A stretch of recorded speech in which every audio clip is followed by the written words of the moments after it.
Hey everyone, welcome to the Megyn Kelly Show. I'm Megyn Kelly, live from the Bahamas today. We're on vacation for this President's Day holiday, but what's happening with this Fani Willis case was just too amazing to miss. So, coming to you live from south of Dave Aronberg's border. He's here with us today. He, of course, is the DA and the prosecuting attorney for Palm Beach County. And also with us, as usual, on these big days is Mike Davis, who's the founder and president of the Article 3 Project.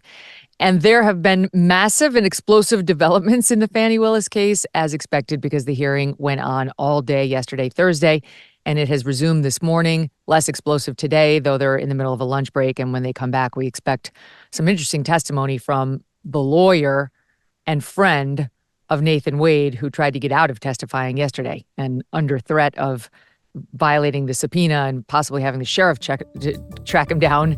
We understand he's coming back after lunch. So in any event, we'll get to what happened yesterday. Don't miss a moment. Subscribe to this show on YouTube and follow me on Insta, Facebook, and X. This President's Day, honor the legacy that shaped America with AMAC, the Association of Mature American Citizens. At AMAC, they celebrate the courage and leadership that built our nation. In honor of President's Day, enjoy their exclusive sale, becoming a 5-year AMAC member for just $35. That's right, $35 for 5 years. As a member, enjoy benefits tailored for mature Americans, resources, exclusive discounts, trusted news, games, sweepstakes, and a powerful voice for your rights. Visit amac.us/Megyn for this special President's Day offer during the month of February. Seize the opportunity to be a part of a community valuing experience, wisdom, and principles that make America strong. Head to amac.us/Megyn and secure your 5-year membership for $35 today. AMA say, AMAC, better for you, better for America. Get ready for President's Day with the Association of Mature American Citizens. Visit amac.us/Megyn. Guys, thank you so much for being here. Thank you for having us. Yeah, thank you. All right. So here I am down in the Bahamas. I was on the Delta flight. I had my headphones on. I was able to get Wi-Fi. God bless Delta. Didn't know you could get really active, good Wi-Fi. Listened to the whole thing. Did not miss 1 minute of yesterday. Sitting here poolside. It was actually a lovely way to take in the hearing. And I couldn't believe, I'm just giving you my overall impressions, and then we'll get into everything that happened. Couldn't believe what I was watching. Number one, I found Nathan Wade to be a nice man, but a complete liar. I did not believe his testimony on the difficult things at all, not even a little. Number two, I thought Fani Willis got up there and I gave her some points for being extremely entertaining. All I could think was, God, part of me really would like to see her cross-examine Donald Trump because nobody would miss it. It would have ratings like the Super Bowl. But, and she was sort of like this cross between, poor me, I've got the death threats and my daddy and all the stuff where you're like, oh, she's humanizing herself. And F all of you assholes. I'm here to set the place on fire. I hate all of you. You're liars. So that made for a lot of entertaining moments. But again, I have to admit, I did not believe her on the core points at all. And before I get to you guys and we talk about the specifics, I will tell you, I consulted Phil Houston. He's literally a human lie detector. He invented the deception detection program for the CIA that's being used right now by the CIA, by the FBI, by the Secret Service, by law enforcement, coast to coast. He's the guy. Spent half of his time at the CIA interrogating bad guys and the other half trying to figure out whether our own agents had gone double agent for somebody else. So he knows how to detect deception. And I've been going to Phil for years on the sly, just saying, hey, did you see this? See Hillary Clinton? Do you believe her? Did you see Tom Brady? Do you believe him? And so on. You could pick, and it's nonpartisan. Phil does not care about that. He just likes to be right. And I asked him whether he thought Fani Willis was telling the truth. And I'll give you the headline and won't bury the lead. The answer is no. He found huge indicators of deception on her part. So that always helps guy. He's never guided me wrong. And 9 times out of 10, the person actually later gets outed as having lied. It's not scientific per se, but I'm just telling you what I know coming to air today. Let's go through it. And let's do the sound bites in particular. But first, let me just get your overall take the way I just gave mine. I'll start with you on it, Mike. I think Fani Willis's testimony yesterday was an unmitigated disaster for Fani Willis and her prosecution against President Trump, and frankly, this anti-Trump lawfare and election interference. It was stunning to me how it was stunning that she testified at all, and apparently it was her decision to testify. She was pretty angry and rearing, ready to go in this testimony. And she came out there very defiantly, very angrily, and she did not have her story straight. And the problem with Fani Willis's testimony is she has to have all of us believe that she hired her secret boyfriend, not so secret now, who was not qualified for this job. She paid him $250 an hour. $700,000 almost. She paid him more than others who are actually qualified. She took these trips with her secret boyfriend who was married to the Caribbean and Napa, and now we learn about Belize and maybe elsewhere. And she says that these were not illegal kickbacks, and she did not illegally profit or make money off of this criminal prosecution of the leading presidential candidates and 18 others, which obviously would be absolutely illegal for a prosecutor to take kickbacks and or profit from a prosecution. And the reason we're not supposed to believe she took kickbacks or profited from this prosecution is because she paid back Nathan Wade in cash. But she has no documentation whatsoever how she paid him back in cash. She used Cash App to pay her rent. And just to jump in, because I confess I wasn't really familiar with Cash App, but it's like Venmo. It's one of those apps that allows you to make person-to-person cash transfers. Keep going, Mike. Yeah, so she used Cash App to pay her rent, but she didn't use Cash App to pay back for these trips, which you would obviously do to cover yourself because you're dealing with issues of bribery and violation of public oath and illegal gifts and many other potential crimes under both federal and Georgia law. And then when they dug in to ask her, where did she come up with this cash? She came up with this story about how her daddy told her to have 6 months of cash, and she just had cash laying around over the years. When she went to a grocery store, if there was $50, she would just throw it in her drawer. I mean, it was just a completely non-believable story on her part. And I guess the question would be, after she spent these thousands and thousands and thousands of dollars on these trips with her boyfriend while she's prosecuting Trump and paying him $250 an hour, $700,000, did she ever replenish that cash that she was using? Did she ever go to the bank or the ATM to replenish these thousands of dollars that she supposedly used to pay for half of her trips with her boyfriend? And of course she didn't. Certainly no evidentiary proof of it. If she did, they didn't offer anything yesterday. All right, that's your overall take, Dave. What was yours?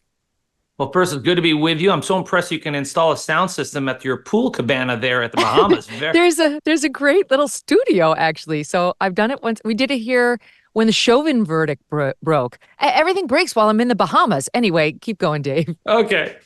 Well, let me start where I agree with Mike and with your comments, Megyn, and that is, I also am suspicious of Nathan Wade. I didn't think he was completely credible when he said that, yeah, she just paid me back in cash. The reason why that's important is that he submitted an affidavit under oath that said that they went Dutch, essentially, that they roughly split the cost, the expenses. And so once you say that to the court, if you're proven to lie, then it is game over. And that's why all this is important. And Fani Willis, even though she didn't submit a sworn affidavit, she did attach his sworn affidavit to her response. And so that's why this matters. Now, I must say this.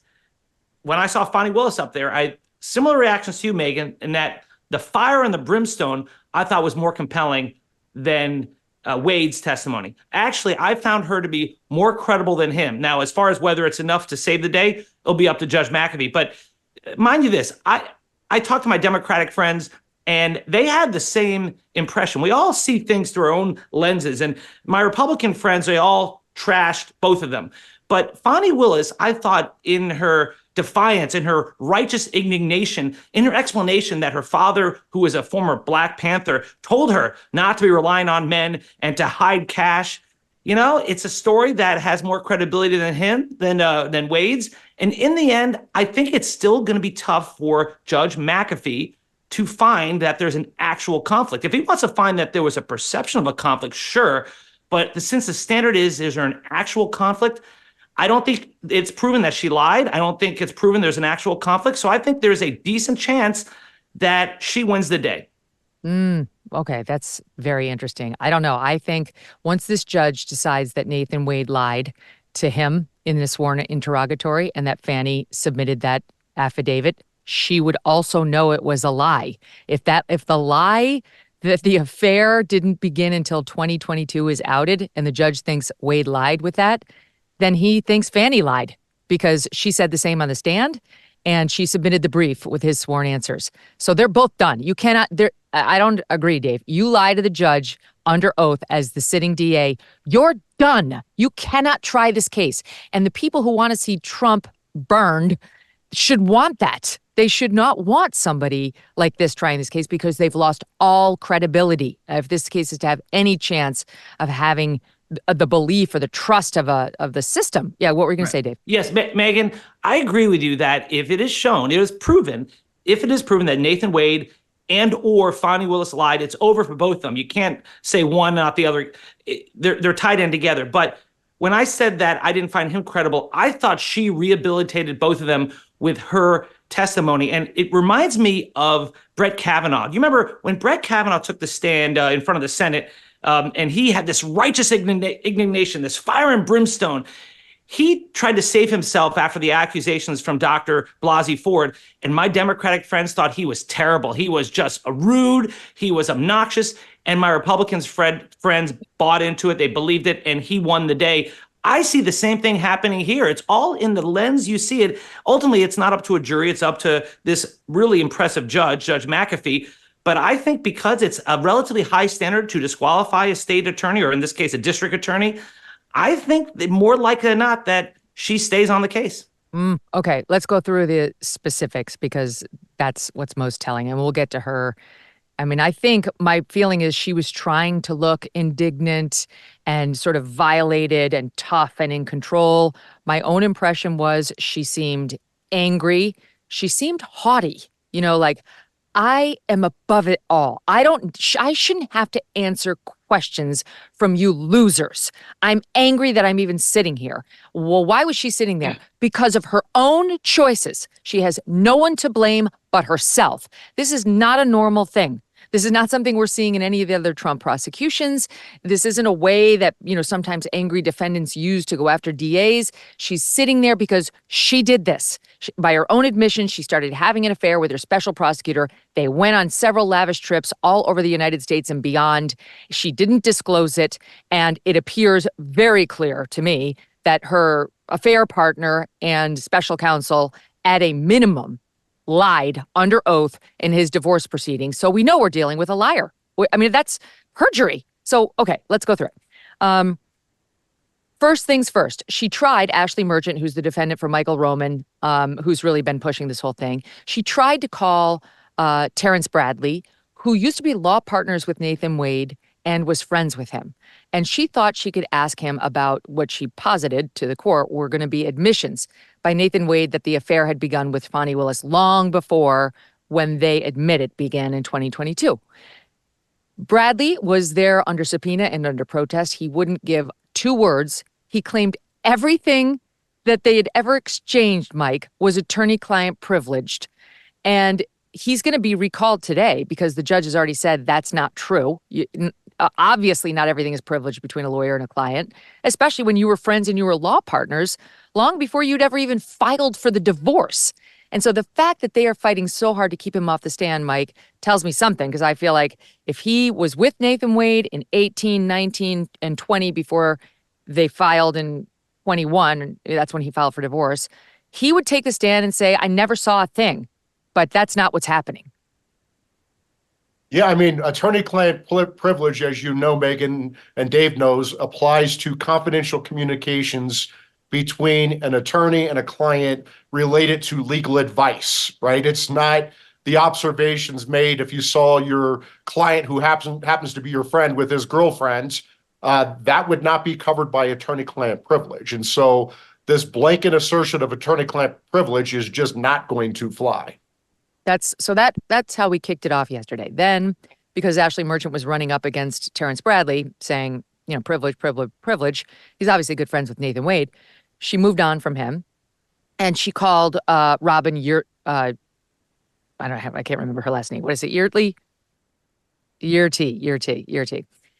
So as far as we can tell, Robin Yurty has been friends with Fani Wade since law school, since college. I don't think Yurty is a lawyer.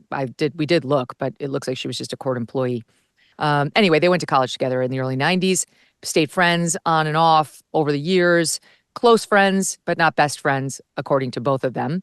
And then she worked for Fani in the DA's office and ultimately got fired, allegedly because she improperly handled something, though there was some dispute about how much of it was you're pushed out and how much of it was I'm leaving and I don't like you people. But clearly there's some bad blood there at the ending of her professional time working under Willis.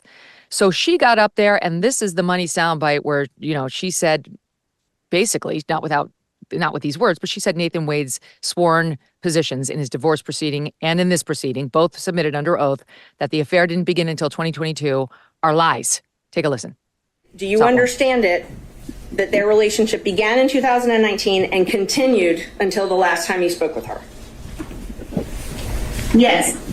So from everything that you saw, heard, witnessed, it's your understanding that they were in a romantic relationship beginning in 2019?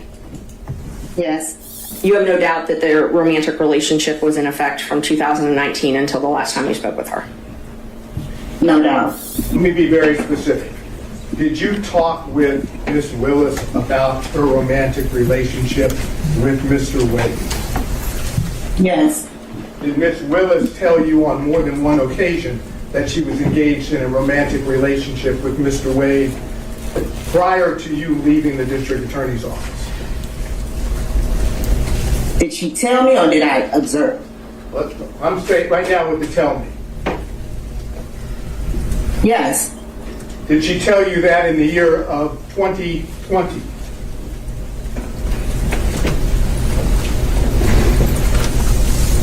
Yes. In the year of 2021?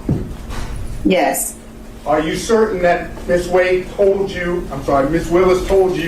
about the romantic relationship with Mr. Wade prior to November 1st of 2021? Yes. Now, did you also have observations of Mr. Wade and Ms. Willis together prior to November 1st of 2021? Yes. And are those observations, were those in a social setting? Yes. And did you observe them do things that are common among people having a romantic relationship? Yes. Such as, can you give us an example? Hugging, kissing, just affection. All before November 1st of 2021, correct? Yes. That's all I have. Dave, that I think it's fair to say was the lowest moment for Fani Willis and Nathan Wade yesterday. What did you make of it? Yeah, that was a bad moment. Now, they'd have to overcome this by showing that she's a disgruntled employee who is lying. The best information for Fani Willis is that Nathan Wade sadly had to undergo cancer treatments and had cancer in 2020, so he could not be part of a relationship. He didn't go out. They didn't do anything together. And also, there's no evidence that they took any of the trips before 2022. And so that also tells you that for Fani Willis's standpoint, that there is some dispute about it. But no doubt that this testimony was the most damaging for both of them. I was thinking about that, Mike, that there are no trips prior to 2022, which is a helpful fact for Fani and Nathan. But the other piece of it is he wasn't making $700,000 from the state prior to 2022. I mean, this is part of the theory. Nathan Wade came into some money, like a lot of money. And before you knew it, they were traveling the globe together. Back in 2021 and 2020 and 19, that wasn't the case. They were living, it sounds, paycheck to paycheck. And during COVID, nobody was traveling. I mean, it was nearly impossible. I'm not sure the testimony that they never saw each other, they never went out or saw each other at all is as solid as Dave suggests. It seems like they did see each other. They just weren't globetrotting. But what did you think? Well, first, you guys have both called her Fani Willis, Fani Wade, and I think you're getting the cart before the horse. So let's just see how this relationship blossoms before we go there. But I would say number two, you're exactly right, Megyn.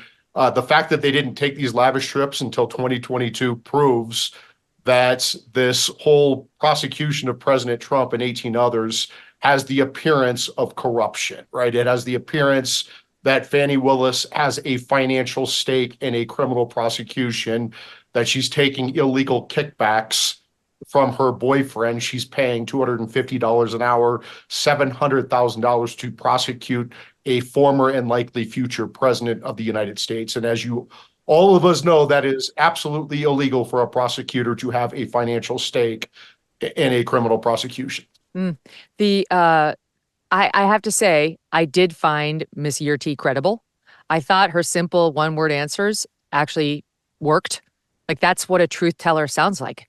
You know, you guys ask me, did you have an affair with Nathan Wade? The answer is no. Did you ever have him over at your house? No. I don't feel the need to convince you or elaborate. I'm a truth teller. I'll just answer the questions asked. And I thought it was interesting, like, she needed to be dragged in there by subpoena too. So I know they're going for disgruntled, and I'll play you that soundbite. But if I were disgruntled against Fani Willis, I think I'd run to the courthouse to say the bad things about her. I'd probably elaborate on them. I'd probably sound angry a little in talking about what a terrible person she is. This woman didn't do any of that. She was there under protest, but she wasn't going to lie, was how I read it. But here's the disgruntled sort of cross-examination as Fani Willis's lawyer comes after Robin Yurty. You were disciplined several times in the district attorney's office during your employment there, correct? No. You weren't written up ever for poor performance, Ms. Yurty? Once, not several. One time you were written up for poor performance. Were you counseled several times about your performance in the district attorney's office that was subpar? No. Did the district attorney tell you that your performance was insufficient and that you were going to be fired? No. That never happened? No. Maybe when we were at the end. What's the question? The question, Ms. Yurty, was did the district attorney ever counsel you on your poor performance in the district attorney's office prior and inform you that you were going to be fired?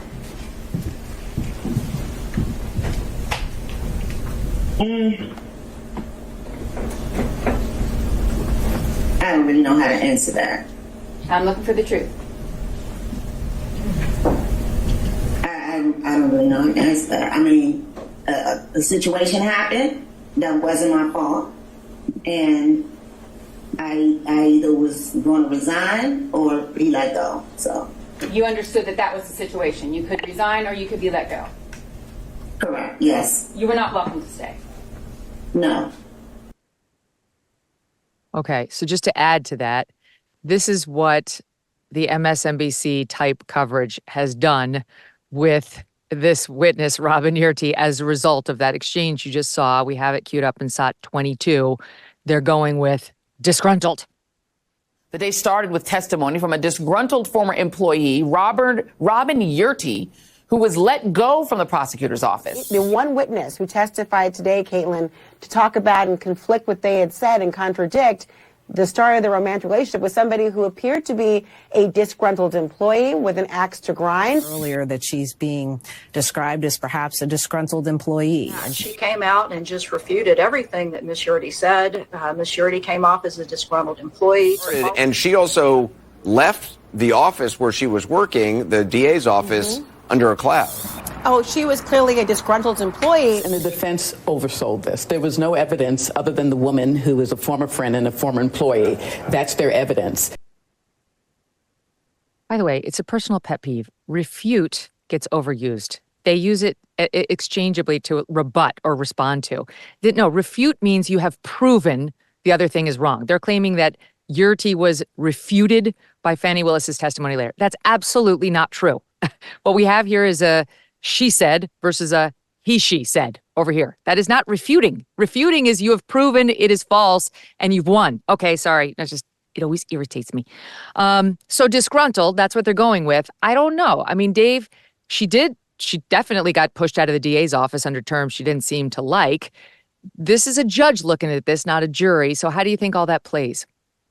If they had more corroboration, it would help the defense, but this is what they got. And the question is, does she have motive to lie? The answer is yes, she does. Disgruntled or not, she does have a reason why she would lie. Now, it is up to the judge to make a determination on credibility. If they had more, it'd be better for them. But I'm not sure that her testimony sitting alone is enough to prove that the relationship existed before Nathan Wade was hired as a special prosecutor. And it does matter because they both swore, in a sense, that he was hired after the relationship, he was hired before the relationship began. So that is very key here, as much key as the reimbursement of the expenses. Yeah, those are the two issues. Yeah. So 2 things on that. Number one, they said yesterday when they closed the hearing that the Fani Willis team, is going to be calling at least a couple of witnesses, they said, to attack Miss Yurti and her credibility. So, we're taping this. It's like 12:30 on Friday. Maybe that's going to happen later today. Maybe they're going to tear this woman apart with some new evidence that we haven't seen about how she's got a history of lying. We don't know. Right now, we haven't seen any of that. They certainly didn't do it on cross. So secondly, what about that, Mike? Because I will say, if I had Miss Yurti on the stand, I would have let her talk more. I would have said, okay, she told you repeatedly, Fani Willis, that they had an affair, that they were together. What did she say? Be specific. Was it just, he's my pal, we're going to the movies? And when you say hugging and kissing, did you see hugging and kissing the way if I saw you two guys at a charity event, I'd come over, we'd have a hug, we might do the air kiss. So they didn't flesh any of that out, and it made me a little frustrated. Yeah, I agree with you. I mean, I think she gave pretty convincing testimony, but I would have liked to have heard the specifics, like you said. But I think it's important for us to remember that, this point is important for purposes of perjury, because Fani Willis and Nathan Wade did not want to admit that the relationship started sooner than it did for purposes of Nathan Wade's sworn affidavit to the divorce court that Fani Wade relied upon when she submitted that affidavit in response to Mike Roman's motion to dismiss. So they're going to have a lot of problems with perjury there if that ends up being false, what they swore to both courts. But I think if we step back, the more important point is this, that for purposes of disqualification and purposes of dismissing this case, we have to remember that everyone admits this relationship between Nathan Wade and Fani Willis started before Fani Willis brought the indictment against President Trump. So what was the date of the indictment again? I'd have to pull this up. My team will look it up. But you're saying he wasn't indicted until 22, and they're admitting that they began the relationship. They're admitting in early 22. But the investigation started well before that. Yeah. And he was hired well before. So Mike's point is, if you take them at their word that it was going on for all of 22, for sure they were having an affair at the time they indicted him, which I don't know. Why is that relevant to whether they should be booted, Mike? Well, that's when the case technically begins, right? For purposes of these laws on disqualification and motions to dismiss, she had a financial stake in the outcome of this case before the indictment, right? Then they brought the indictment. They brought a very novel legal theory, a RICO theory, with a lot of facts they have to prove, and 19 defendants, Trump and 18 co-defendants. That's going to be a very expensive case if you're paying your boyfriend $250 an hour to prosecute this RICO theory, this novel legal RICO theory against your political opponents. And he has spent a lot of money. He billed for 24 hours in one day. He billed for trips to meet with the Biden White House, including the Biden White House counsel. He's billed $700,000. And Fani Willis, who was not used to these luxurious trips before. You know, she testified on the stand about Nathan Wade having his, you know, two travel agents, one for cruise ships and one for plane rides. And, you know, she was enamored by that on the stand yesterday. And, you know, that started after she started paying Nathan Wade for this prosecution of President Trump. She had a financial stake in this prosecution of President Trump and 18 others. She was, it looks like she was taking illegal kickbacks. All right. So just to put a point on it, if the judge believes that they did start the affair prior to 2022, I think we all agree they're done. They're getting booted because it means they lied in the affidavit and the supporting brief. And then yesterday on the stand, this would be the judge saying, I don't find those denials credible. And I believe Ms. Yurti. And therefore, not only were you romantically involved when you hired him to work on this case, but then you lied to this court about it. So I just think if he believes Yurti, they're toast. They better call some witnesses to undermine Yurti today. That would be the smart thing to do if they've got it. Okay, but let's move on because there's a couple of other key points. Did she line her pockets some way through Nathan Wade, thanks to all these lavish vacations, or did she pay her own way? They were swimming furiously yesterday with like the ducks beneath the pond to try to convince us that she did pay her fair share on these vacations. And then there's the matter of whether Nathan Wade, separate and apart from the affidavit he submitted in this case, is already lying under oath, has already lied under oath in his divorce proceeding, which would go to his credibility in assessing points 1 and 2. So we'll take them in those orders. So secondly, on the point of did Fani Wade, I keep doing it. By the way, my team points out, they reminded me, they said they broke up. So there will be no Fani Wade. That cart is not, the horse is not never going to go before the cart because I guess it's over. So let's talk about the money and whether she did in fact reimburse him, because the court's going to have to make a finding on this. Once again, it's very unclear. He took the stand first, Nathan Wade, yesterday. And for the first time, Mike, we heard this business about how they split all the costs because she gave him wads of cash on these multiple vacations in Bahamas and then Bahamas again and Aruba and Napa. She just kept giving him wads of cash. And then he was asked the obvious question, can I see a receipt? Did you ever, you two understanding that you're both prosecutors and in a potentially compromising position where this kind of issue could come up, do you have a receipt? You could show that she gave you the cash. And I'll just front for the audience what's going to happen here. He's going to say no, and then he's going to talk about credit cards, and it's important. So take a listen to the whole thing, especially the very end in SOP 4. In that interrogatory, they asked you if you had any receipts for travel with someone of the other sex up until the time you were answering it. Is that correct? Yes, ma'am. And you said that you didn't. You've already testified to that earlier. But in this affidavit, you swore that you had travel expenses and shared expenses on travel with Ms. Willis.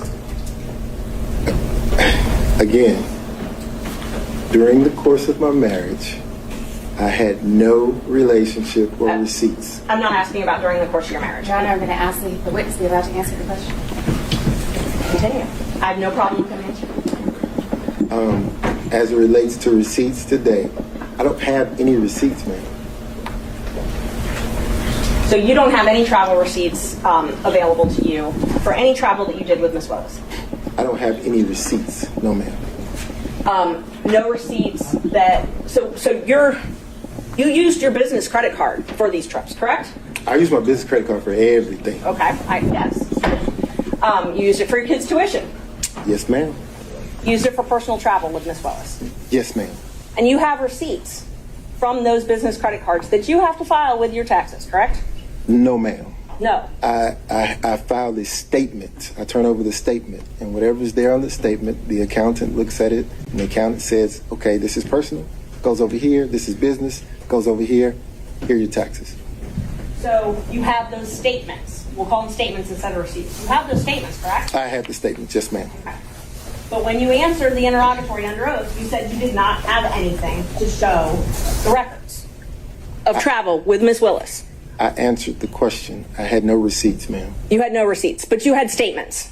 I ordered the statement, yes, ma'am. Okay, Mike. So this is one of those weaselly lawyer tricks that people use to get out of saying, I didn't turn over the documents that I was asked for because I didn't want to. I didn't want to show the receipts of my affair to my ex-wife. And he's trying to weasel out of it by saying his credit card statement isn't a receipt.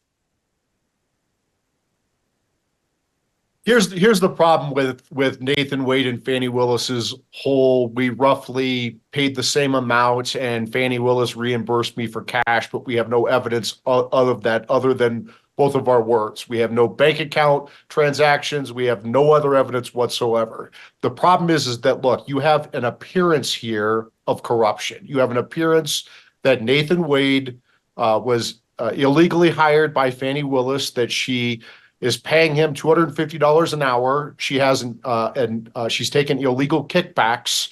She has an illegal financial interest in this criminal prosecution. So her affirmative defense is, oh, no. I paid cash for my half of these trips. Well, guess what? The burden shifts to her. It's her burden to prove that she paid cash. It's her burden to come forward and say, here's where I got the cash. Here's the transaction in my bank account. Here's where I took out withdrew from the ATM with this cash. The burden's on her. So she has not met her burden of proof in this burden shifting exercise on their bogus cover story. And so that's where I think that she's going to lose with this judge. Well, you're right, because I was actually kind of getting into his false interrogatory there, and not so much their receipts in their relationship, which is the first thing we have to tackle. And they don't have any. And that's the bottom line. They have no receipts whatsoever. She was pressed on it. So was he. Did she go to the ATM right before she gave you wads of cash? Did she? No. Did you give her a receipt when she gave you all the cash? No. Is there anything that would verify that she actually reimbursed you for half of this travel? No, none whatsoever. No, absolutely nothing. And here's a little bit of that in SOT 6. Then you tell us that Miss Willis paid you in cash all the money for the entire trip. It was a gift for you for your birthday, correct? Yes, sir. And I'm sure you probably have the deposit slips where you took the cash and deposited the cash into your account, don't you? I did not deposit the cash in my account. You don't have a single solitary deposit slip to corroborate or support any of your allegations that you were paid by Mrs. Willis in cash, do you? No, sir. Not a single solitary one? Not a one. Now, when Miss Willis would pay you in cash, would you scamper down to the ATM with her, and as she drew money out of her account Your to Honor. pay you these thousands of dollars? Mr. Gillen might scamper, but there's been no evidence that Mr. Wade does. I object to the phrasing, the argumentative nature of the question. All right. On that issue, overruled. Did you and Miss Wade scamper down to the ATM machine and have her draw out, for example, on the Belize trip, just on your payment would have been $2,794? Miss Wade? For clarity, yeah, thank you. Pardon me? Miss Wade and I didn't go to Belize. No, excuse me, Miss Willis, I'm sorry.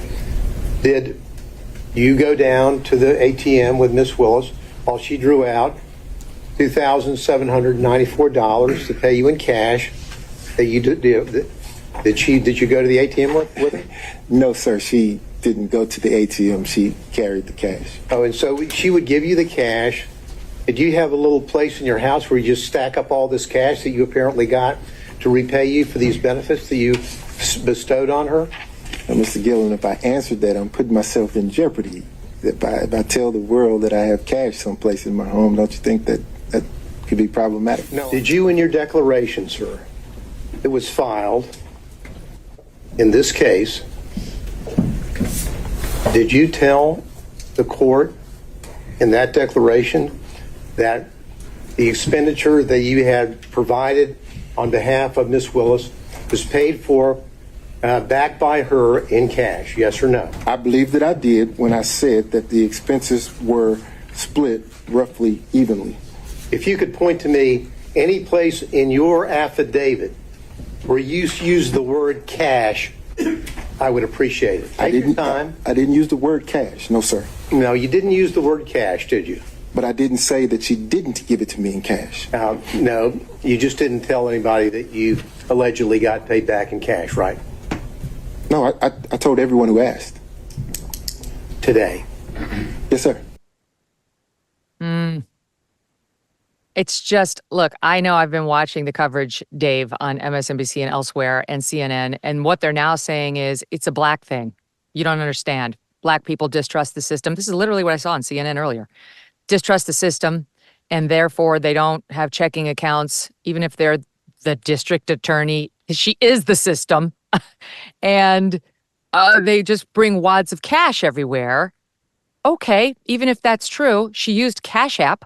Why didn't she use Cash App to repay all these monies that she would have to know at some level could come back to haunt her given the relationship? It's just, it's not plausible. This is the biggest challenge for both of them, is this reimbursement. Because I felt the same way when I heard Nathan Wade testify. Oh, and by the way, you saw how the lawyer also mixed up Wade and Willis's last name? We're all doing it. Yeah, good. It's not just me. All right. Well, that's the problem. That's the reason why I didn't think that Nathan Wade was too credible. When Fani Willis got up, and she did make it into more of a racial issue and a community issue, that her father's a Black Panther, and he taught her, don't rely on guys, always keep cash around. And that's why I believe they're going to call the father up under oath. Yeah, he's up now.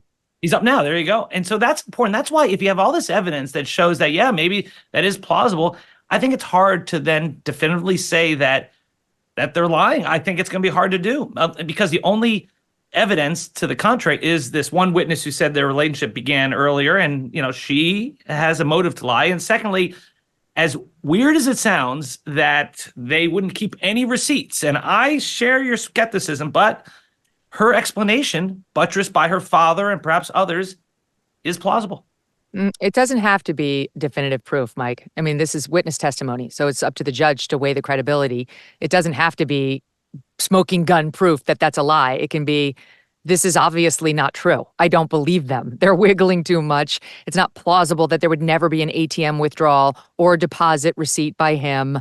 And the biggest point I thought was made is that Fani Willis, at the time she's allegedly carrying around these hunks of cash, thousands of dollars, she had a lien against her, Mike, for some almost $5,000 against her, I think her home, her mortgage. I can't remember exactly, but I think that's what it was. And that was asked of her, and she once again got all defensive. Oh, now you're going to tell me how to pay my bills? Like, what we're trying to do is prove this is not plausible, that you secretly had stashes of thousands while a lien was against you as, again, the sitting DA. So yeah, let's just try to figure out what their argument is. That the people in America who have untraceable cash are apparently drug dealers, sex workers, and Fulton County prosecutors, right? It just doesn't make sense. And if she spent this cash to pay back Nathan Wade, her boyfriend, for these elaborate trips that she only started taking after she put Nathan Wade on her payroll at $250 an hour, $700,000 to prosecute President Trump and 18 others, where's the evidence that she replenished this cash in her house? Where's the evidence that she followed her father's advice to have 6 months of cash in her house after she spent thousands of dollars on her trips to the Caribbean and Napa and wherever the hell else her and Nathan Wade went around the world? Yeah. Here she is trying to say, you just don't get it. And again, you hear a tinge here of like over and over with like, woe is me, my blood, sweat, and tears. I got news for you, Fani. We all work. We all work hard. All of our money comes from our blood, sweat, and tears. We don't have to overstate it and get so dramatic. But her dramatics, to me, were part of the deception. Here she is in SOT 13. So when you got cash to pay him back on these trips, would you go to the ATM? No, lady. You would not go to the ATM? No. Okay. So Fulton County pays you direct deposit, I assume? Yes, Fulton County and the state of Georgia both pay me direct deposits. Okay. So the cash that you would pay him, you wouldn't get it out of the bank? I have money in my house. You have money in your house. So it was just money that was there?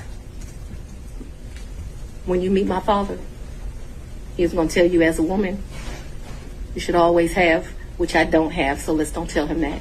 You should have at least 6 months in cash at your house at all times. Now, I don't know why this old black man feels like that. but he does. If you're a woman and you go on a date with a man, you better have $200 in your pocket. So if that man acts up, you can go where you want to go. So I keep cash in my house, and I don't keep cash as good in my purse like I used to.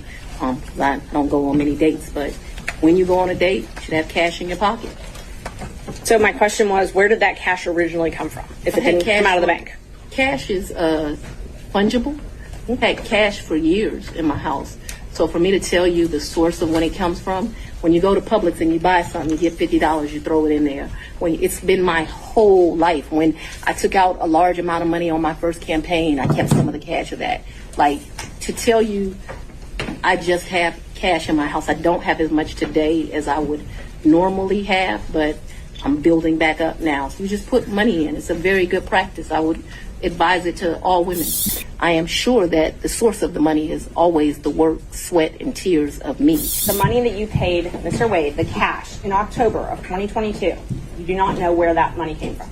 I do know where it came from. It came from my sweat and tears. Okay. Mike, she's getting some pushback online for saying she took money out of her campaign when she was running, and that's in her personal cash fund. That's a hard no-no. Yeah, I mean, when Governor Kemp and Attorney General Chris Carr in Georgia opened their criminal probe for perjury and subornation of perjury and bribery and false statements and gift ban violations, it sounds like they can add a campaign cash violation as well. You can't use campaign finances for any personal use. That's just the way it is. And we'll see, but that statement may come back to haunt her in a different way. You're not allowed to take campaign cash and put it in your personal coffers. That's just against the law. So we'll see if that comes back. But that's her, my blood, sweat, and tears led to my money. And she played the feminist card, Dave, with like, I never took any of his money and I don't need his money. And he said, do we have the thing about the sandwich? He said, a woman's only good for a sandwich. That was a man, right? No, she said, Nathan Wade said, a woman's only good for making a sandwich. She tried to do the feminist thing. It was a little much, but of course, predictably, it's got the people on MSNBC like, oh, you go, girl. Here is back to Joy Reid talking about her reaction to some of those moments in SOT 23. And what we also saw today, frankly, was a clinic in Black womanhood, and particularly high-profile Black womanhood, right? If you're a Black woman in this country, you don't have to be a district attorney prosecuting the former president of the United States to really understand what it means to have your integrity or your professionalism questioned, or the urge to defend your character or reputation, right? And so that's what you really saw on display today. Yes, she was angry, but she was also insulted. If you're questioning my integrity and accusing me of hiring somebody that I was having an affair with, when I'm telling you the timeline and then asking, did my kids live at my house? You want to know how much money I have? Is he giving me cash? She was insulted, and rightfully so. This idea that women of color have to sit there and be demure and take it. There were people on social media who were saying, oh, she's coming in too hot. No, she wasn't. She was offended, and she had a right to be offended. You tell me, Dave, you're a DA. Is there a special exception to asking difficult questions about possible lies when it's a Black woman on the stand? No, but I do understand why she was pissed off. I mean, she's been getting a ton of death threats. She's been getting a lot of hate. And this was just a culmination of everything. Remember, she ran into that courtroom and she defied her own lawyers who were trying to block the subpoena. And she said, no, I'm going up there. And that, to me, helped establish some credibility. She just went out there, threw caution to the wind. And I understand why she was angry. I thought that anger was real. I don't think that was contrived. And now here she is forced into this humiliating hearing. Now, to your point, the reason why she's at this hearing is because of these allegations. These were self-inflicted wounds. I mean, she should not have entered into this relationship with Nathan Wade. And then if they lied, then yeah, these questions are absolutely fair to determine whether they should be disqualified. But I understand her frustration, her anger. And it reminded me when Brett Kavanaugh, and I mentioned this earlier, but remember when he went after the Clintons during his hearing and we're like, what does this have to do with anything?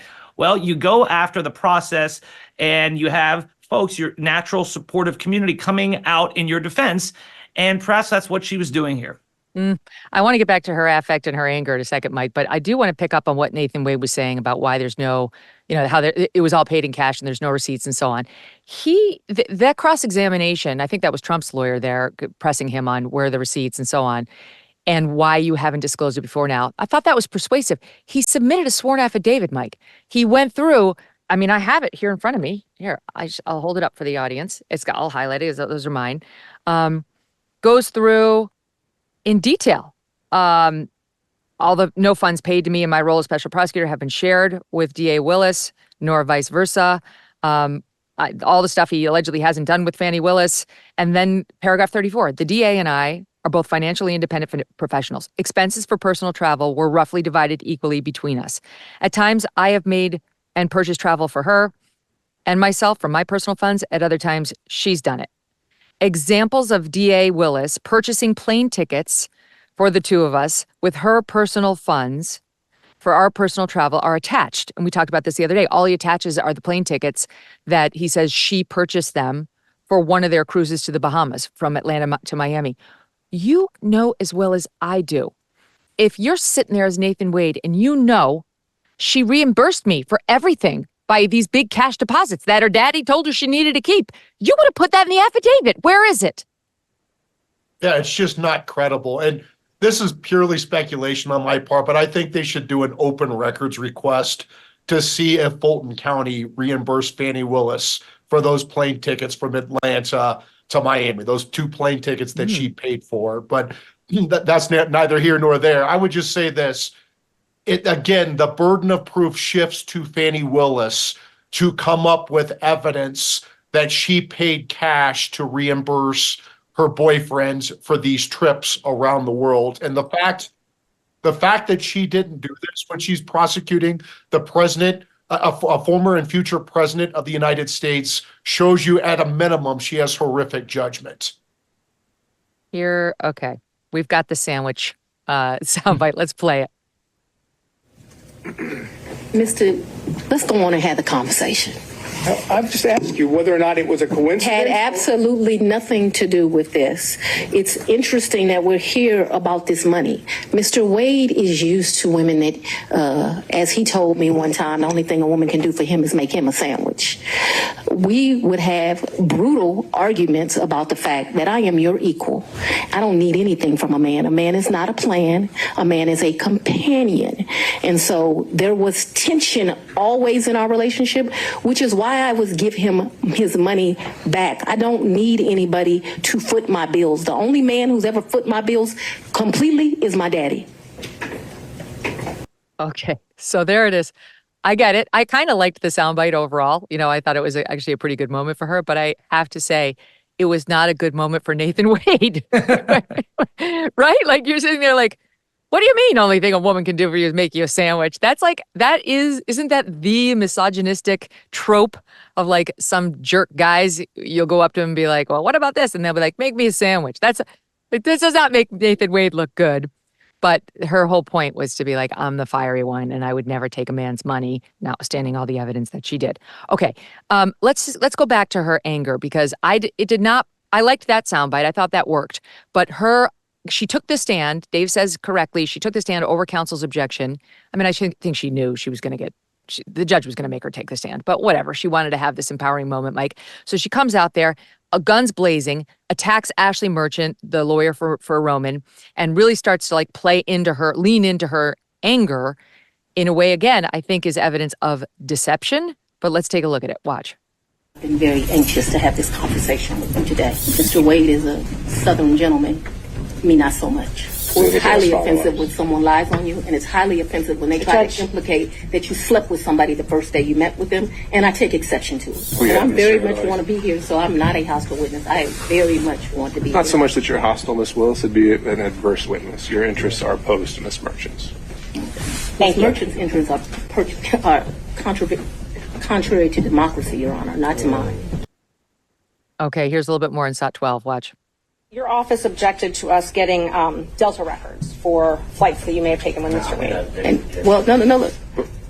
I object to you getting records. You've been intrusive into people's personal lives. You're confused. You think I'm on trial. These people are on trial for trying to steal an election in 2020. I'm not on trial, no matter how hard you try to put me on trial.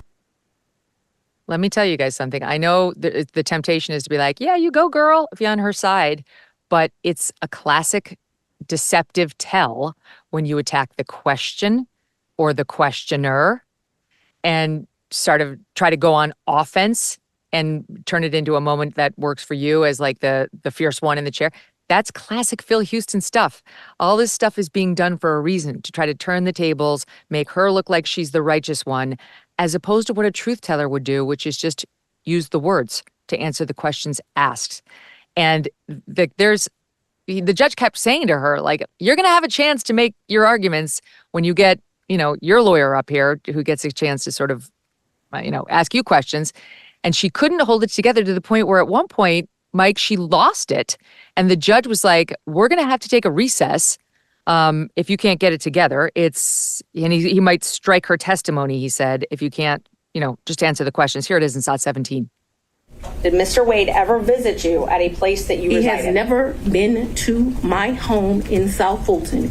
2020 was before I knew that a phone call was going to be made and I was going to have to abandon my home. As a result thereof, he never visited, lived at, came to, or has seen South Fulton. You qualified that with your home in South Fulton. That's where I lived in 2020. 2020, did he ever visit you at a place that you resided? Okay. I don't understand. You're about to give me guidance. In 2020, I lived in South Fulton. Okay. That's the only place I lived in South Fulton. That's before I had to abandon my home, Judge. All right. And at my home in South Fulton, he never came there, okay? So if you don't come someplace, you can't live there. Ms. Willis, I'm going to have to caution you. This is going to be the first time I have to caution you. We have to listen to the questions as asked. And if this happens again and again, I'm going to have no choice but to strike your testimony. She was literally shaking, Mike, as we saw her there. She just was not in control, and she was extremely emotional. And there's, I think, a reason for that. I don't think it was righteous indignation. I think she knew she's probably going to get booted off this case. She knows she's caught, and she went out there in such a hurry and so angry. Megyn, does she have her dress on backwards? There are a lot of people asking that question because the zipper's in the front. I don't know. Some dresses are like that. Yeah, regardless, she did herself no good by coming out there being angry and indignant in that courtroom, because even this judge, who I think is, not exactly a fire-breathing Republican, kind of a soft judge, when you manage to piss off this judge, I think you've gone too far there, old Fani.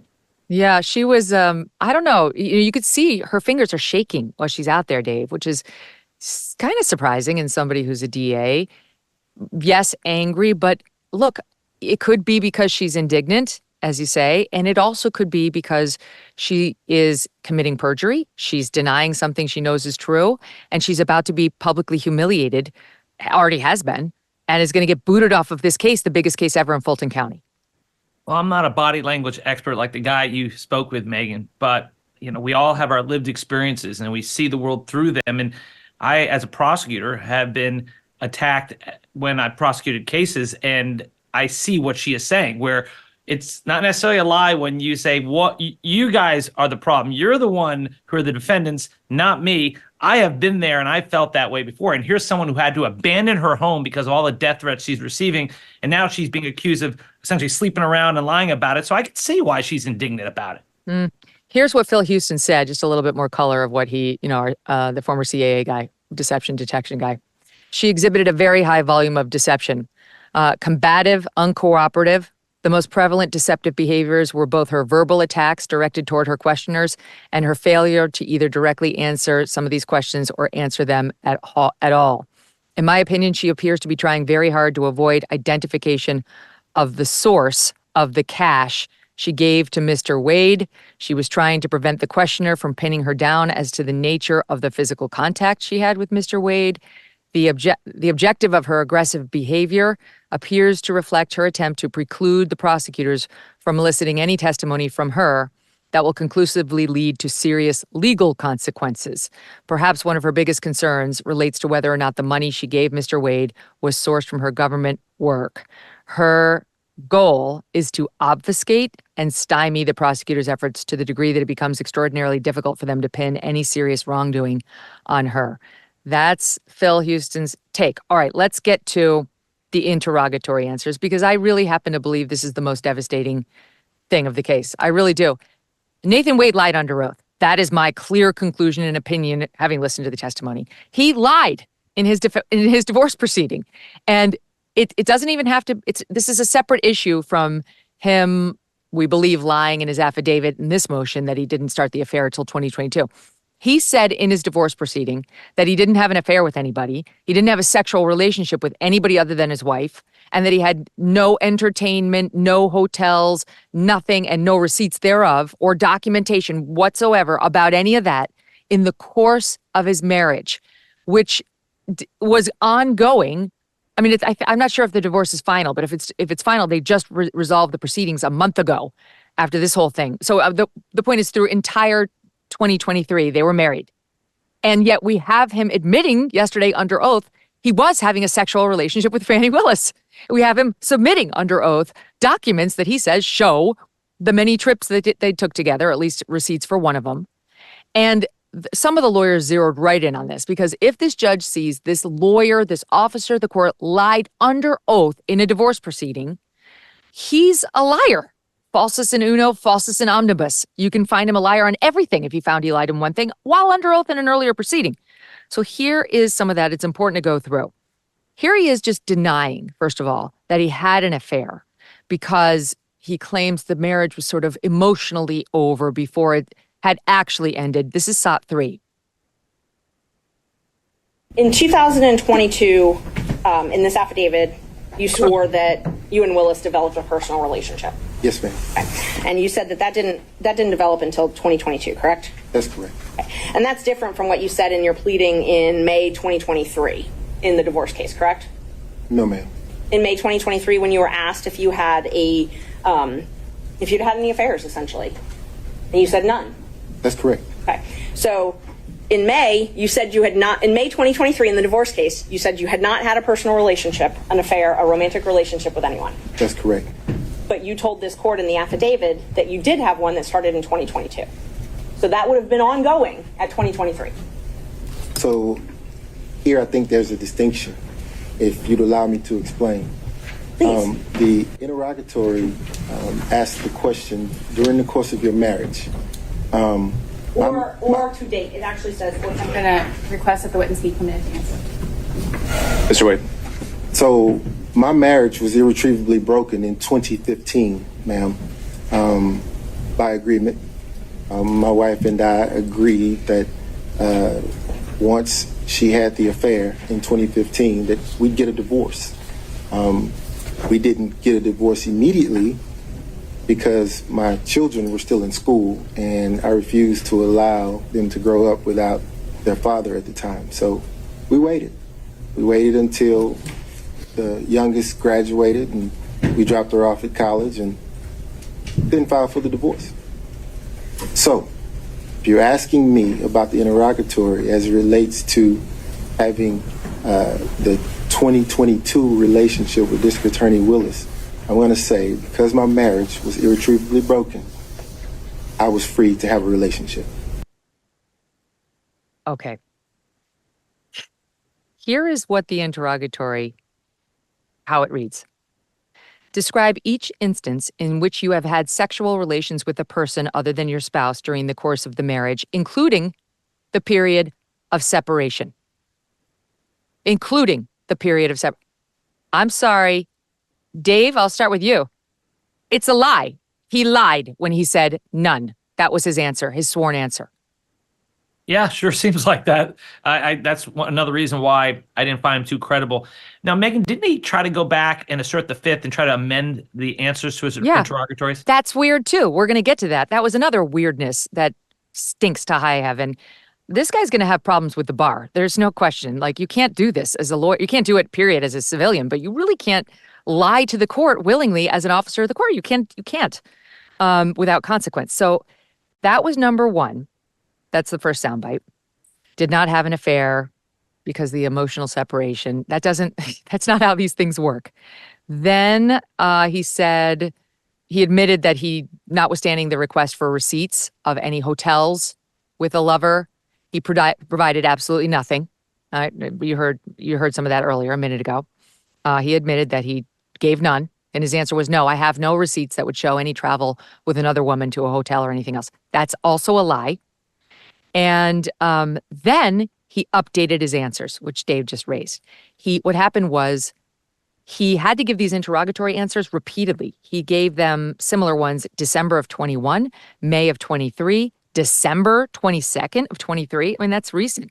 And then January 26th of 24, he updated those answers after Ashley Merchant raised all these issues in this Trump case.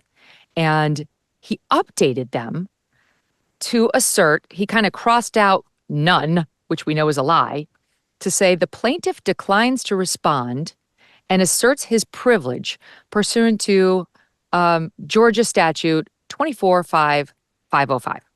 What does 24-5-505 say? It says, I have it here, no party or witness shall be required to testify as to any matter which may incriminate or tend to incriminate such party or witness, or which shall tend to bring infamy, disgrace, or public contempt upon such party or witness. Okay, so you can't require someone to testify as to something that may incriminate them. We know that. That's Fifth Amendment privilege.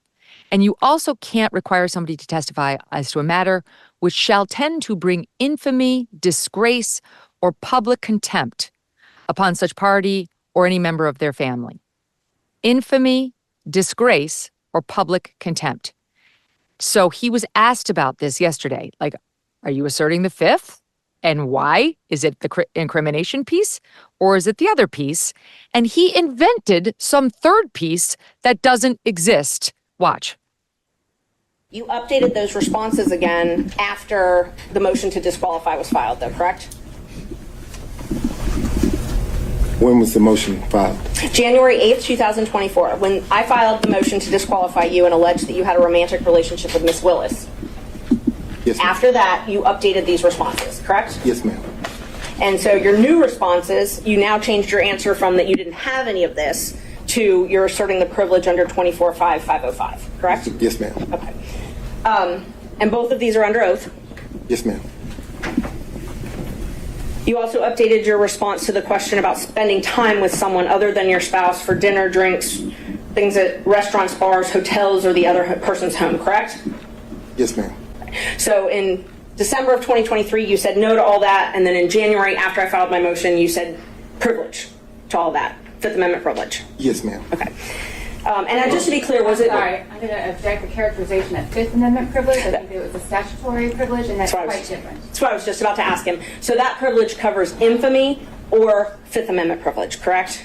So it's a privacy privilege is what I updated my response to do. Once you filed your motion to intervene in my divorce action, I then figured that you were in talks with my former wife's divorce lawyer. Okay. And because of that, I asserted a privacy privilege because I didn't want the proceedings of my divorce to bleed over into the proceedings in this case, which is the case that obviously you're involved in.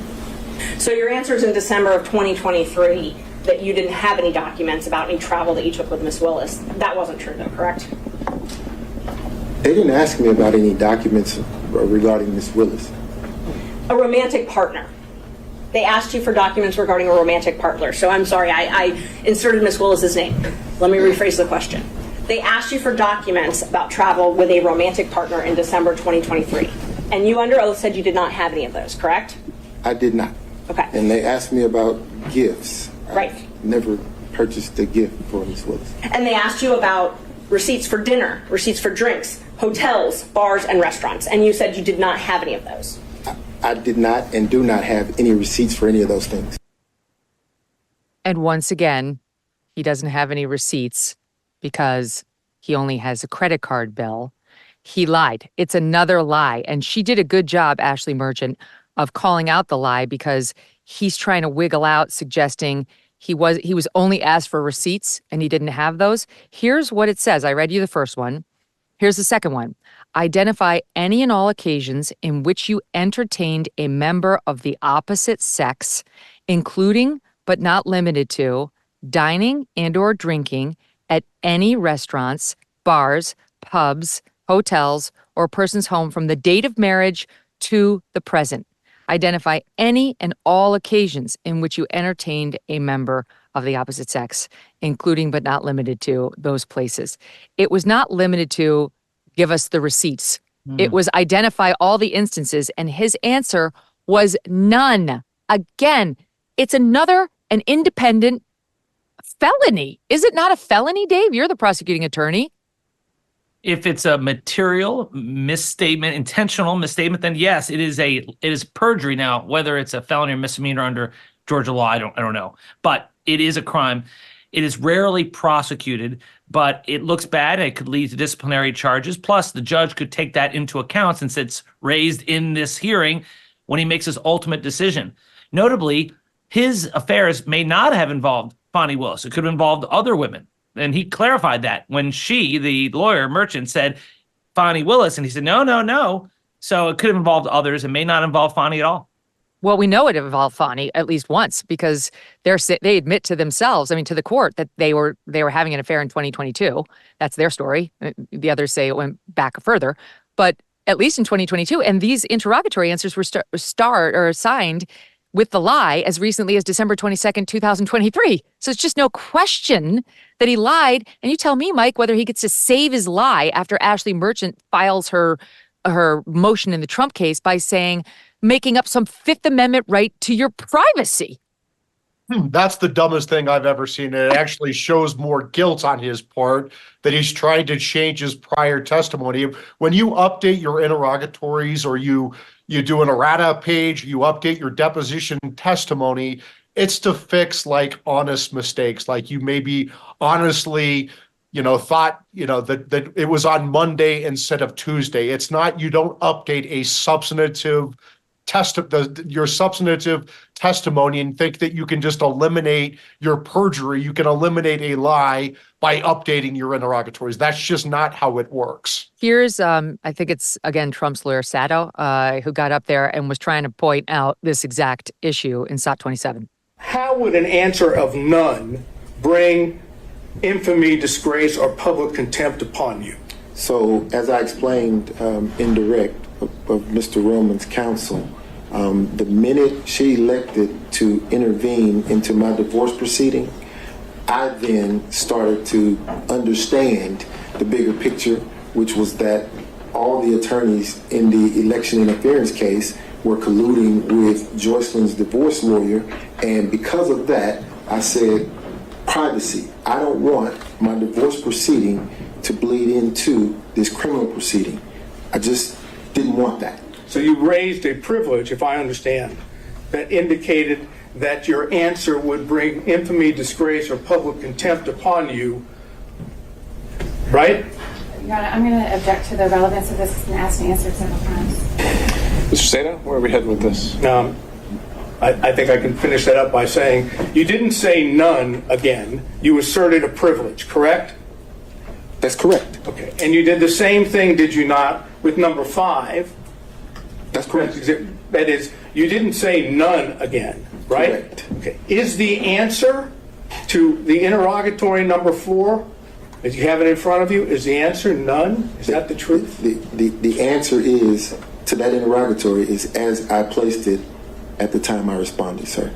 I'm asking you now, is the answer to that interrogatory none? The answer is still privilege. My God. I have secondhand embarrassment for him.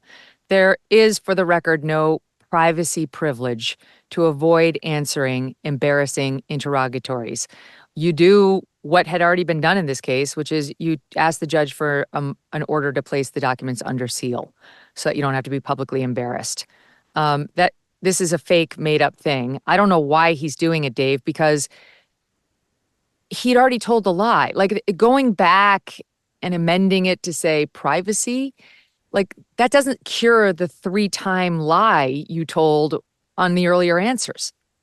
Yeah, maybe he's trying to do what Mike suggested, where you update your interrogatories because you made an innocent mistake and now he's got a privilege. But no, this doesn't seem like it was just a misstatement. It looks like it was intentional because the wording of the interrogatories are so broad that you can't get out of it by saying, no, I don't have receipts. If they ask for just receipts, he could say, no receipts, just credit card statements, splitting hairs. But you can get away with it, but not when they ask for everything. When did you ever even have an encounter, an experience? When did you entertain someone? That's so broad and intentionally broadly written to encompass stuff like this. And they asked for all documents. If you zoom out, that we don't have all the interrogatories. Some were leaked, and we have these two, and they were asking about others on the stand. But it was clear that the interrogatories asked for all documents that relate to any of these issues, not just receipts. He's the one who tried to limit it to receipts. And so he's got him dead to rights. But to what end? Okay, so to Dave's raising the point, Mike, that this judge may say, okay. I mean, I have to say, I thought the judge got it because that lawyer, Sato, he tried to push it a bit and really drive it home that this was a lie and so on. And the judge was like, I got it. Let's move on. And I believed the judge that he did get it. Like, he seemed to me to actually understand this guy had clearly been caught in a lie. And that, I don't know, like Dave's point is, there's a chance that this judge could say, he was embarrassed. Like, he lied about having an affair in a divorce proceeding. That's a lie probably many men have told. I don't know. Does he say, I'm not going to punish it? Like, I'm not the judge in the divorce proceeding. I'm the judge in the Trump proceeding.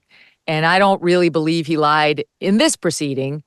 He wasn't asked about that specific interrogatory here. He's claiming the affair didn't start until 2022. I have to decide whether that's a lie. And I don't know if I believe this, Rob and Yerti. Fani and Nathan were both very strong that it didn't start till 2022. The trips didn't start till 2022. So I'm going with that. And if I don't have more, I'm not DQing the DA in her office from a huge prosecution. I think that there is zero chance that this judge will not DQ Fani Willis and Nathan Wade in this case. I think that is absolutely going to happen. I think the only open question is whether he dismisses this case entirely without prejudice, so the attorney general can bring in a new prosecutor to start this case, to decide whether to refile these charges, because this case, as we've talked about, has been tainted since before its inception with this illegal financial stake that Fani Willis had in this criminal prosecution before they filed the criminal indictment, and that is the key. Here's just two other moments I want to get to before, because we are going to move on to a couple of other matters in the time we have. This has made the rounds on X, and I can see why. Nathan Wade was asked if he'd ever been to a cabin with Fani Willis. Now, you guys just think about it, and the audience should think about it with respect to their own partners, spouses, whatever. If somebody asks you if you've ever been to a cabin, you know the answer. Yes. My answer is yes. Doug and I have been to a cabin many times. It's not that hard. It's not a trick question. But watch this in SOT 7. I'm asking if you remember paying for a cabin 6 months ago in Tennessee. No. You remember booking a cabin? I booked lots of cabins. Did you go to a cabin with Miss Willis ever? Ever? Ever.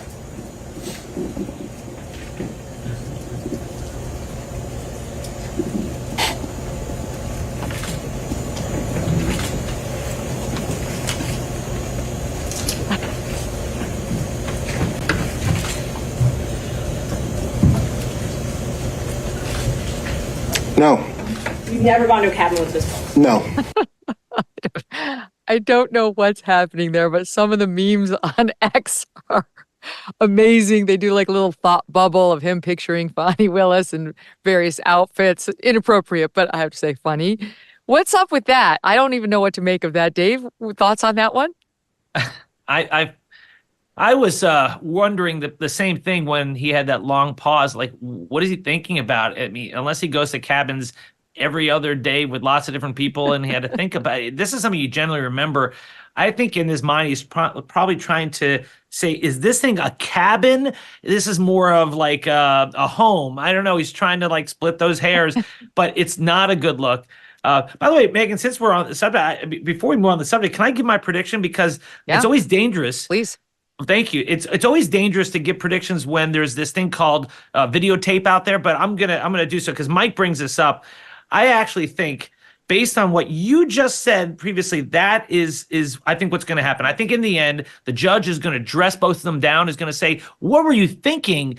But I don't have enough proof that you lied, and therefore I'm not going to disqualify you. I really think that's the clearly wrong decision, I have to say. I think they're toast and they should be toast. But we'll see. I mean, I actually looked up, I didn't know anything about this judge. He was appointed. We've talked about that because there was a vacancy, and now he's got to run, I think, for re-election. But he's right-leaning. He was in the Federalist Society. So this is, not a left-winger. So I think, and I have to say, I was very impressed at how he bent over backwards to be fair to Willis and Wade yesterday. That's good because they're in some trouble here. So you should bend over backwards to be fair to them. I would say gave her more latitude than he should have, but okay. So my general impression in watching that yesterday is I will trust this judge to make the right decision. And until he gives me reason to distrust him, I'm assuming he's proceeding in good faith, and, we'll see what he says.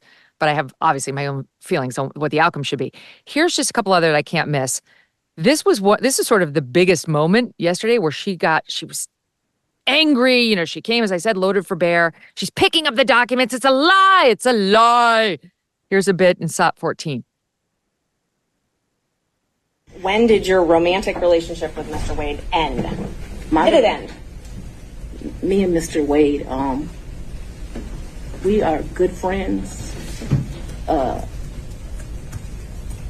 My respect for him has grown over these 7 weeks of attacks.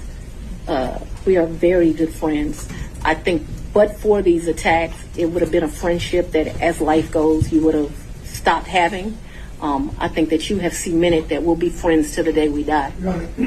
Let's. Could we just have an answer to the question? I can handle this, Seda. Let's have it. She asked about a personal relationship. She asked when the romantic relationship ended. That's the question. It's sometime in, I'd say late summer of 2023. So I don't believe me in, this is what you're really asking about. This is the salaciousness of all of this, right? No, I'm just asking about your romantic relationship, when you stopped dating.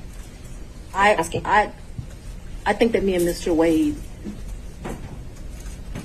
so he's a man, he probably would say June or July. I would say we had a tough conversation in August. Mr. Wade visited you at the place you laid your head. When? Has he ever visited you at the place you laid your head? So let's be clear, because you lied in this. Let me tell you which one you lied in. Right here. I think you lied right here. No. This is the truth, Judge. And it is a lie. It is a lie. Mike, what was your take on that one? The problem is anytime she gets caught in a lie, she lashes out. She says other people are lying. She brings up the Black Panther. She brings up that she's a strong woman. Those are obvious. She's obviously deflecting and trying to distract from the fact that she has lied to the court. Nathan Wade has lied to the court, and they've lied to the court repeatedly. Here was another moment where she kind of did that same thing. I thought, Dave, I thought it was an inappropriate response about how she's not going to embarrass or emasculate a black man. It's like she kept raising the black man, black. It's like, this has nothing to do with race. Just stop it. Like, well, okay, fine. Here she is in SOT 16. Last area, briefly. Yes, sir. You had contact with Mr. Wade in the year 2020, correct? I had some contact with Mr. Wade. Would you explain when you say some contact? Please tell us, talking about 2020. I had some contact with Mr. Wade in 2020. One of the reasons your allegations are so preposterous, or Ms. Merchants, that you have joined is... Ma'am, I didn't ask you about the allegations. I asked you about your contact. That's all I ask you.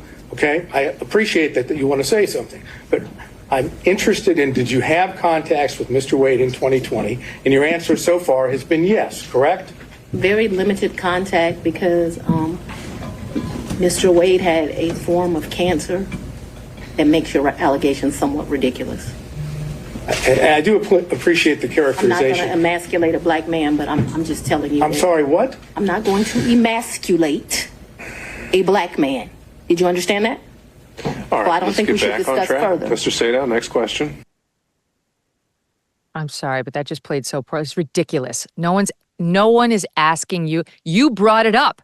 She's clearly suggesting he had some sort of prostate cancer, something like that. That's my assumption.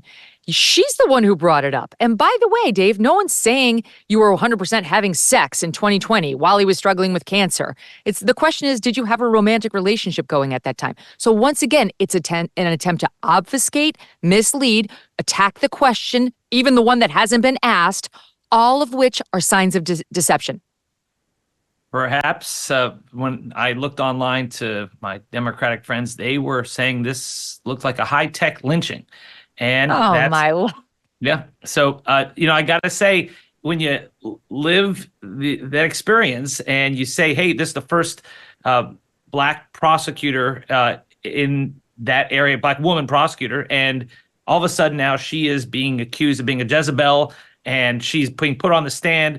Now, look, I realize a lot of this is self-inflicted wounds, but, we don't live the life experience that Fani Willis has lived. And so she was pissed off. And I'm not going to second guess her outrage, but I understand how those of us from the outside looking at this, like what, like that lawyer said, like, why are you saying emasculating a black man when we didn't even bring up race? But, there are racial overtones in all this. And No, there aren't. There are no racial overtones in any of this. It's absurd, Mike, that she kept interjecting race into the matter. He's asking about whether they were together romantically, whether the relationship began prior to 2022. The fact, let's say he was going through cancer treatments for something related to his manhood. That doesn't mean that there wasn't an affair. Married couples all the time have to deal with this, and they don't end their relationship and say, oh, it was over for those 8 months he was in chemo. It's ridiculous. It's a dodge. She's trying to paint herself as the victim, engender sympathy. This is what liars do. I'm sorry, but I've been with Phil long enough, read his book, Spy the Lie, to understand exactly what she was doing there. And stupid morons online may have fallen for it and said, you go, girl, it's a lynching. But those of us who actually are truth seekers could see what she was doing. The question is whether the judge will. Do you have any of the same feelings I have, Mike, about this judge?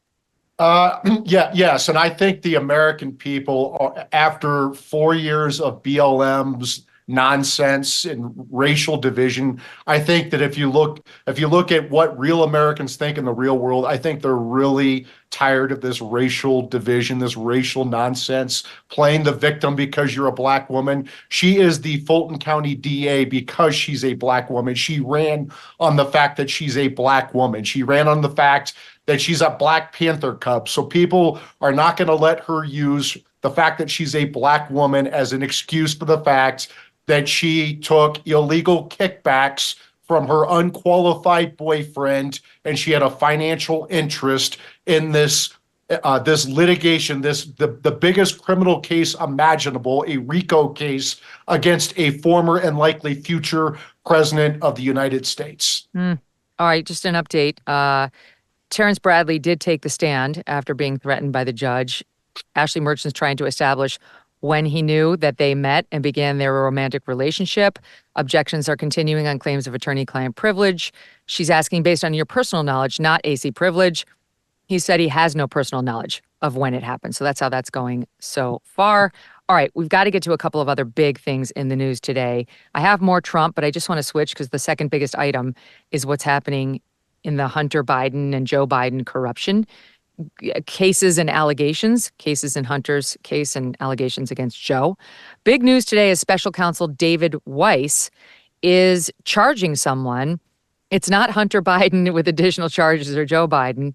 It's the FBI or ex-FBI informant who said, you remember this FBI document that the FBI didn't want to release to Congress, and then Congress was going to hold Christopher Wray in contempt unless he gave it to them, and he gave it to them. And in it, you had people like Nancy Mace, who was back then a moderate Republican. Now she's gone kind of wacky. But she came out and she was like, I think the president has taken a bribe. And I remember a lot of people were like, wait a minute, if Nancy Mace is saying it, we have to pay attention. Well, not so much, because it turns out the ex-FBI informant's now been named and charged as a liar. His name is Alexander Smirnov, 43, longtime FBI informant. did not say whether he's a U.S. citizen or from what country he is, only that he's a, quote, globe-trotting businessman who speaks Russian and became an FBI informant in 2010. He was arrested 2 days ago in Vegas on Wednesday, 2 charges of making false statements and obstructing the government's long-running investigation into Hunter Biden. They're saying he fabricated the lie that President Biden and Hunter each sought $5 million in bribes to protect Burisma, that Ukrainian energy company on whose board Hunter sat, from an investigation by the Ukrainian prosecutor general at the time. They say in 2015 or 2016, Hunter promised to protect the company through his dad from all kinds of problems, and that this guy Smirnov falsely claimed to his bureau that was Smirnov's false claim to his bureau handler in 2020. The claim was easily disproved, prosecutors said. Smirnov was only in contact with Burisma executives in 2017 after Biden left office, President Biden, when he had no ability to influence U.S. policy. So as I read this, Dave, this is not an exoneration of Hunter or even Joe Biden on sort of the overarching claims of corrupt and pay to play and using the Biden name, but that the most salacious piece that we've seen over the past year, which was they may have taken bribes while he was the sitting vice president to change policy in Ukraine, $5 million for the father and $5 million for the son, appears to have been completely made up by this guy who's now being charged. Right. Megyn, thank you for bringing this up. I'm so glad to be done with that last subject where you had me on my heels the whole time. Oh, now it's Mike's turn. Yeah, right. This is better terrain for me because, first off, the guy's last name is Smirnov. So there's jokes in there somewhere. What a country, right? When you can come and you can convince James Comer that you're for real, and then it turns out those folks have egg on their face because this guy was a fraud. And kudos to Weiss. I know that Mike doesn't love David Weiss, but hey, this guy lied, and he cost a lot of people a lot of time, money, energy, and this guy should be held accountable. Now, as far as where it goes next, it doesn't exonerate anyone, but it does expose the narrative that's been on a lot of right-wing TV that this whole thing, this accusation of this whistleblower was nonsense. And it's interesting, Megyn, that I haven't seen many other pundits talk about it who have been perpetuating this stuff. So kudos to you for bringing this up. It's important that we realize that this guy was a fraud. Thank you. To me, Mike, this is the difference between, we're going to see in the days now that this is broken, who's honest and who's not. Because what happened on MSNBC and other places during Russiagate was they spewed these nonsense conspiracy theories night after night. And then when it became very clear it was all made up, post-Mueller and all that, no one ever corrected anything, which does show you that it was ideological, that they weren't, misled in good faith to reach the wrong conclusion. Truth tellers will say, oh, I have new information. Let me share that with you in the media. And I will be watching to see who doesn't, who tries to downplay this. It's not that it gets rid of the whole allegation, as we just discussed, but there shouldn't be any more talk about the alleged $5 million bribes to Joe and Hunter, because David Weiss, at least, is saying it was completely made up, and this guy is actually going to be prosecuted for felony lying over it. But what's your take?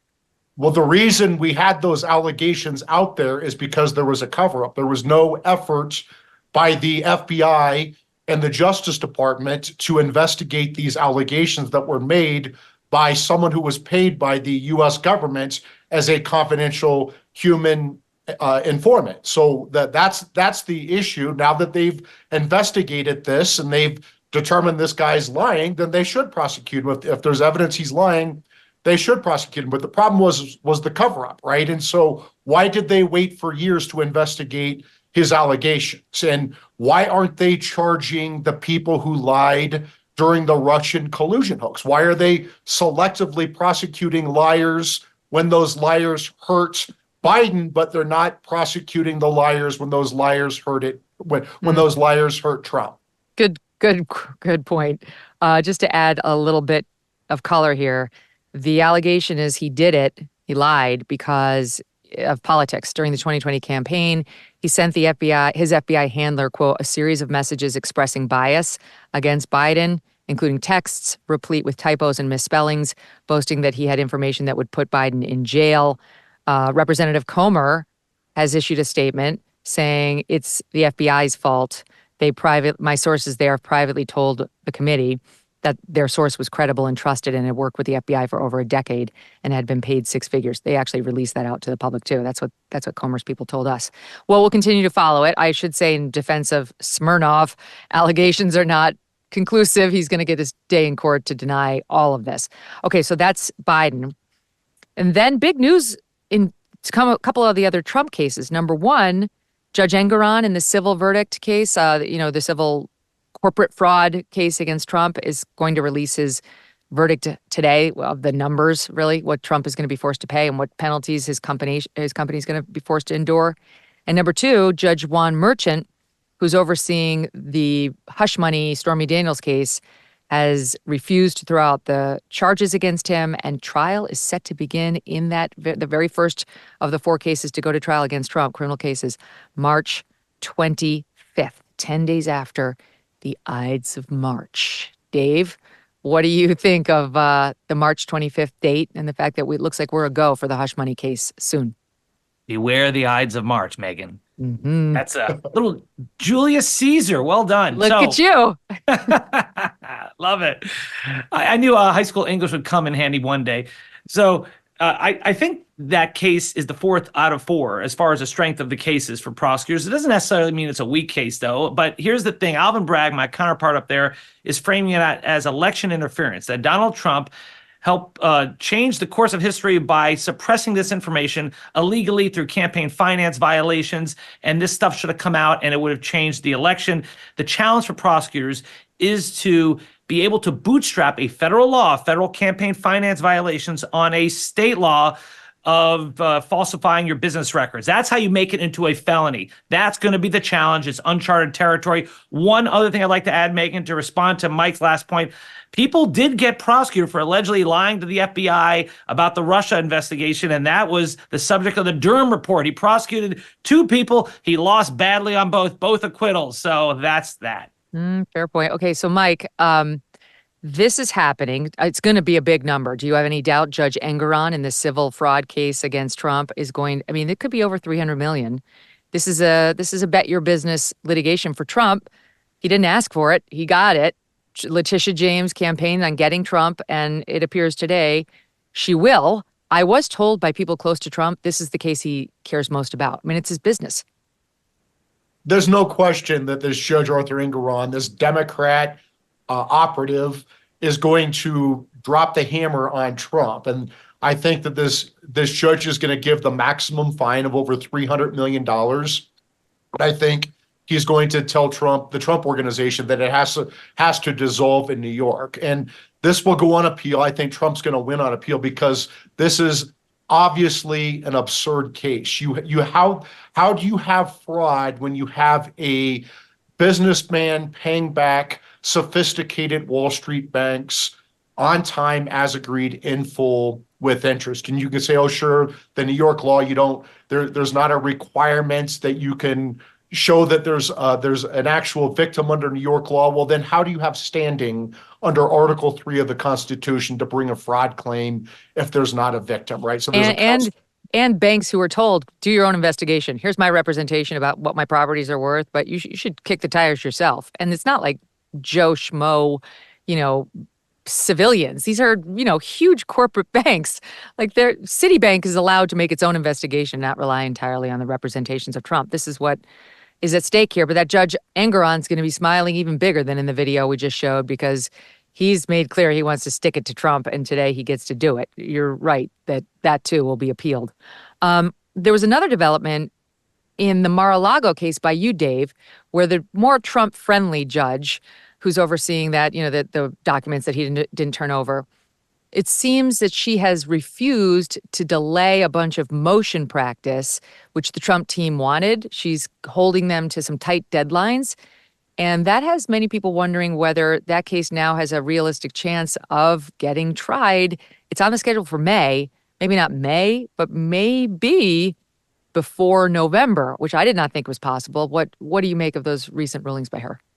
I don't think it's possible this case gets tried before the election, Megyn. I think this was just one of many delays that Trump wanted, and she didn't give everything that he wanted. And it doesn't mean this case is going to go anytime soon. There are complex issues SEPA, that federal law that governs classified documents.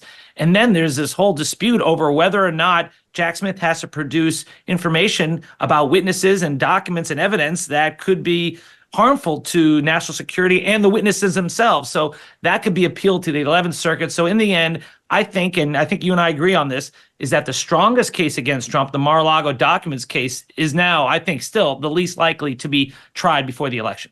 So what this means, though, is that if so the civil one's wrapping, E. Jean Carroll's done. The corporate civil one that's going to result in probably $300 million is done. But for the appeals, of course.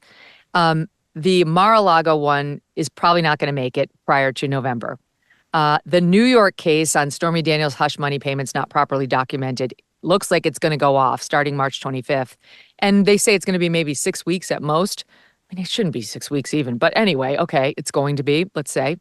So that'll be wrapped up. So that leaves us with Georgia and D.C. January 6th federal prosecution. Georgia, as we are watching, it looks like it could be in for some serious delays if anything happens to Wade or Willis. If the judge says they're fine, like shame on you, but you're fine, that one could restart up again. And with vigor, I think it's fair to say, after what just happened in court. They're not going to take the pedal off the metal. And all of this, Mike, could be clearing the way for the January 6th federal trial to potentially move forward. There's motion practice up at the Supreme Court on that right now. We don't know whether the Supreme Court's going to take the case about whether Trump has immunity or not. So what do you think is going to happen? Could that case actually now have a clearer runway for trial before November? I don't think there's any chance that that's going to go to trial before the election because the Supreme Court, I think, is going to allow President Trump to seek en banc review with the D.C. Circuit on presidential immunity. That's going to take several months. And then the Supreme Court, I think, will accept cert or take the presidential immunity case. Remember back in December, Jack Smith said it was so important that the Supreme Court and the Supreme Court alone decide this presidential immunity case that the Supreme Court should grant the extraordinary request of skipping the D.C. Circuit and just decide this case right away. The Supreme Court said, no, we're going to go through the normal appellate process. But how can Jack Smith and the Biden Justice Department now claim that the Supreme Court should not hear this case after they asked for the Supreme Court to hear this case through an extraordinary process back in December? So the Supreme Court, I think, will stay these proceedings, let the D.C. Circuit hear this en banc, and then it will go to the Supreme Court through a cert petition. The Supreme Court's not going to be able to hear this case, let alone decide this case before the election. And Dave, we know, does not think the U.S. Supreme Court will accept cert, and that would keep things going quickly down in the trial court. All right, last question. Who would you least want to be today after we've seen a day and a half of testimony here? Fani Willis, Nathan Wade, or Robin Yurty? Dave, who would you least want to be? Nathan Wade. I mean, he's got his ex-wife who's going to be really upset with everything she heard, the lawyer for the ex-wife, and if he had other girlfriends too. And he didn't come across well at all. Fani Willis, with her fire and brimstone, I thought may have rehabilitated her and him and the case. And so I think the loser of the week would be Nathan Wade. I think Fani Willis could actually survive this. I want to point out one thing I forgot to say. Jocelyn, Nathan's ex-wife, through her lawyer, is denying that she ever had an affair, which we heard him say. She says she had some text messages with an old flame or friend that she admits were not great, but that it never evolved into a physical relationship, and that she's being unfairly besmirched by him in this national appearance. Okay, Mike, who would you least want to be now? Nathan Wade, Fani Willis, or the first witness, Robin Yurty? I agree with Dave that Nathan Wade is facing the most legal jeopardy on the most fronts. Although I don't think Fani Willis or Fani Willis, or however the hell you say her name, I can't. I don't think she's coming out of this looking good at all. I think she's very damaged through this process, and she's going to get disqualified. The case may get kicked. She might get disbarred, and she might get prosecuted. We understand that this judge will wrap up the hearing, we think, today, but will not rule today. So we're going to have to wait to see where this goes. But it should probably be pretty quick. And we'll bring you all the developments that happen between now and when we return on Tuesday. Monday's a holiday because it's President's Day, so shouldn't be much in court. But you guys are the best. You took time out of your busy days to pinch hit. And now I'm going back to the pool. And I thank you both so much for being here. Thank you. Thank you, Megyn. Enjoy it. Oh, thank you. Gosh, and thanks to all of you for tuning in. We didn't do our SiriusXM live show today because we couldn't make that technology happen. And we don't have our fancy studio. I'm just sitting here, in like a little booth, and there's a studio right on campus. It's beautiful. But I really wanted to get with you guys and talk about everything we had seen yesterday before it was all stale and picked over by everybody. So thanks for joining us. Have a lovely holiday weekend, and we'll do it all over again on Tuesday. With cyber attacks on the rise, protecting your data security is more important than ever. So why is Congress considering a bill that could put your credit card data at greater risk of being hacked and exposed to foreign networks?